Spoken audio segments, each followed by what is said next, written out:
Awalnya, Misol adalah anak yang baik, siswa bagus, pandai belajar. Sekarang karena kehamilan dalam perutnya, dia harus merelakan masa depan. Dalam sekejap mata, bertahun-tahun telah berlalu. Putranya telah mencapai usia sekolah. Hari itu, ibu Misol pergi ke sekolah untuk menjemput anaknya sepulang sekolah. Ibu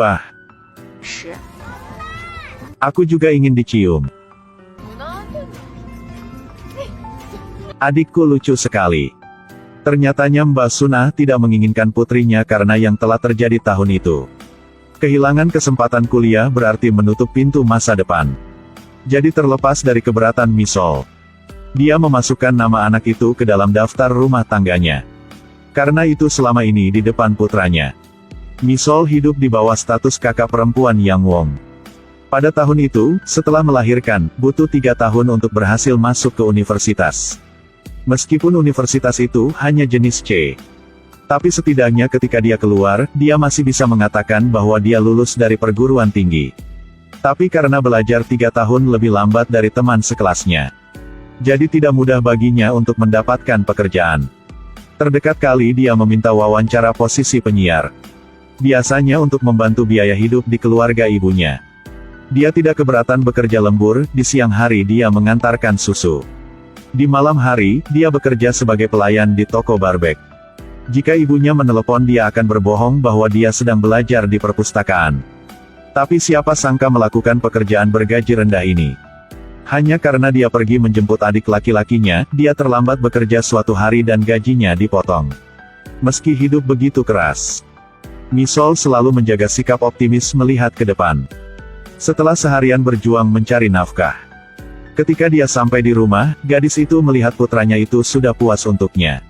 Namun, dia hanya bisa hidup atas nama seorang kakak perempuan. Tapi baginya, itu telah sangat berkah. Sementara itu, Sukbin adalah ayah dari Yang Wong. Dia segera menikahi Yun Jung, seorang gadis kaya yang keluarganya di Amerika. Hari ini adalah hari dia dan istrinya kembali ke Korea untuk menetap.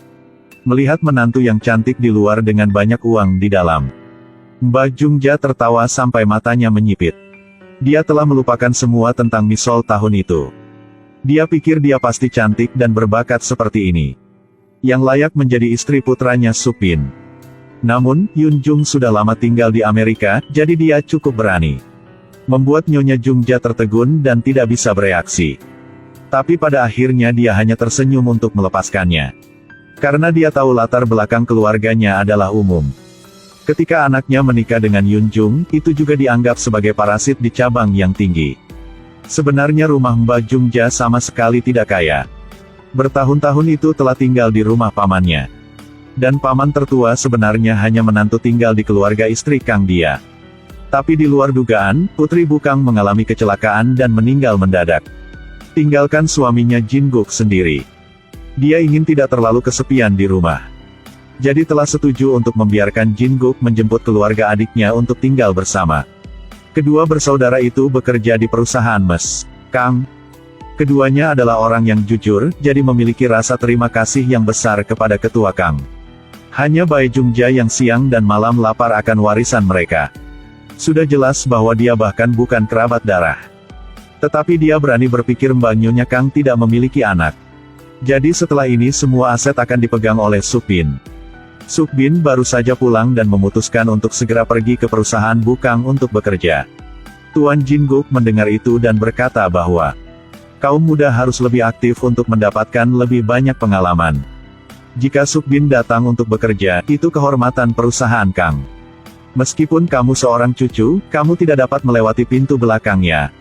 Kamu masih harus lulus wawancara untuk masuk ke perusahaan. Ya, aku akan melakukannya. Ujian untuk apa? Seharusnya mengatur posisi kepala departemen untuknya. Bai Jungja duduk di sebelahnya dengan pemikiran seperti itu. Setelah bertahun-tahun, dia masih melayani dan mengurus Presiden Kang. Namun, itu hanya disengaja untuk keuntungan. Jadi dia mencoba yang terbaik untuk menyanjung Mbak Kang. Dia akhirnya berhasil meyakinkan Mbak Kang. Biarkan Sukbin diterjunkan ke posisi kepala departemen perencanaan. Jungja senang berpikir bahwa dia akan menikmati keuntungan. Tidak menyangka dunia ini begitu kecil. Ketika dia pergi ke supermarket, dia bertemu seseorang yang dia kenal bertahun-tahun yang lalu. Dia segera mengenali bahwa orang yang berdiri di dekatnya adalah Ibu Misol. Dia langsung panik dan tidak menyangka akan menemukan mereka di sini. Dia takut rumah Misol akan mengganggu kehidupannya yang damai. Takut anaknya akan tahu yang sebenarnya. Dia bahkan mencoba keras untuk menemukan alamat putra Misol. Persis seperti Sukbin ketika dia masih kecil. Dia benar-benar berani melahirkan. Apa yang harus saya lakukan sekarang? Jungjah. Sunahah. Ibu.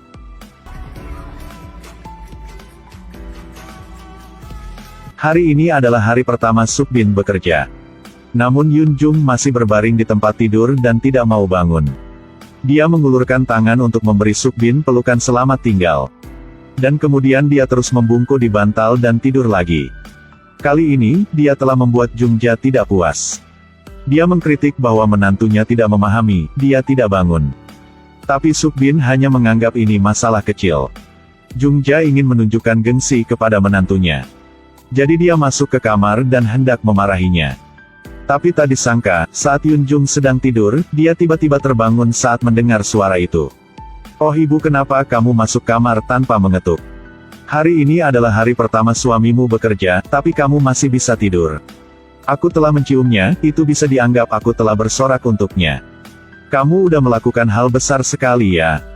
Oh ibu, kamu membuat ini untukku setiap hari ya. Rasanya enak banget. Karena sejak kecil hingga dewasa tinggal di Amerika jadi sekarang begitu ya. Mengapa tidak takut sama sekali pada ibu mertua?" Dia bertemu Yunjung yang tidak bersalah dan suka diemong. Dia tidak perlu berusaha keras untuk mengalahkan Jungja. Jadi dia tidak bisa bilang kata keluhan apapun lagi. Dia hanya bisa memaksakan senyum untuk menelan kemarahan ini dan menghitungnya nanti. Tapi ketika dia pergi menemui teman-temannya, dia penuh pujian untuk menantunya. Cantik, kaya, tapi juga sangat sayang putranya. Meninggalkan semua keluarganya di AS untuk kembali ke Korea untuk menetap dengan Sukbin. Teman-temannya semua mengaguminya setelah mendengarkannya. Jungja pikir hari-hari berikutnya akan berlalu begitu saja. Tapi tak disangka, hari pertama Sukbin bekerja. Dia kebetulan bertemu Misol di jalan. Dia sekarang telah terbang ke cabang yang tinggi. Sementara Misol sedang memakai rok pendek. Iklan menari murah di jalan. Sukbin dalam perjalanan kembali ke perusahaan. Di kepalanya hanya gambar Misol tadi. Dia bergegas kembali ke tempat dia bekerja tetapi dia sudah pergi. Sukbin sedang hendak menyerah. Lalu tiba-tiba dia menemukan Misol sedang di seberang jalan. Sukbin dengan tidak sabar mengejarnya. Berlari melalui beberapa jalan tetapi masih tidak bisa mengikuti Misol. Mungkin Tuhan memaksudkan mereka berdua kehilangan satu sama lain untuk selamanya.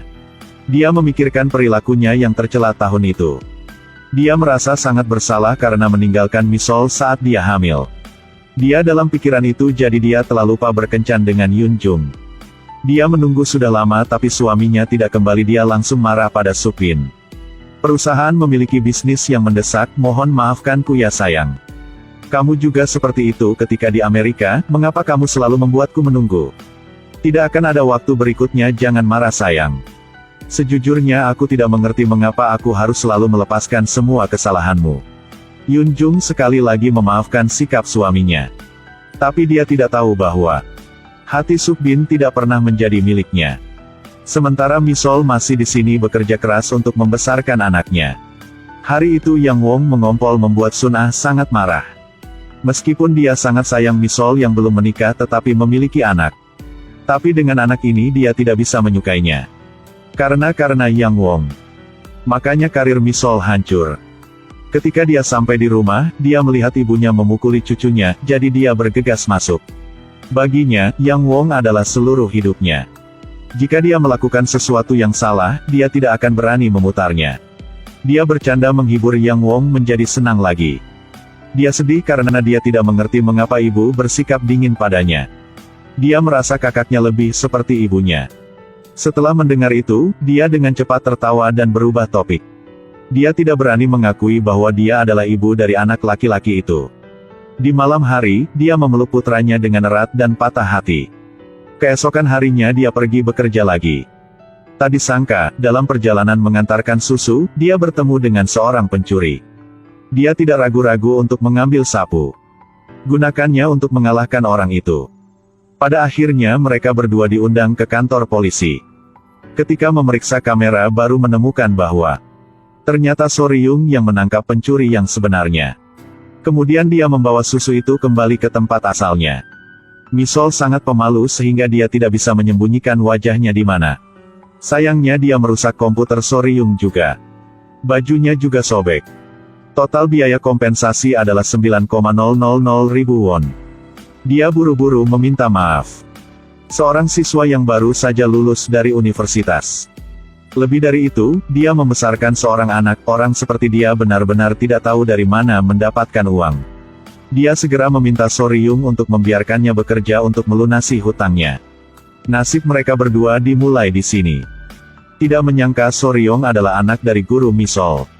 Tuhan benar-benar tahu bagaimana mengolok-olok orang. Kamu belum sarapan, bawalah pelan-pelan.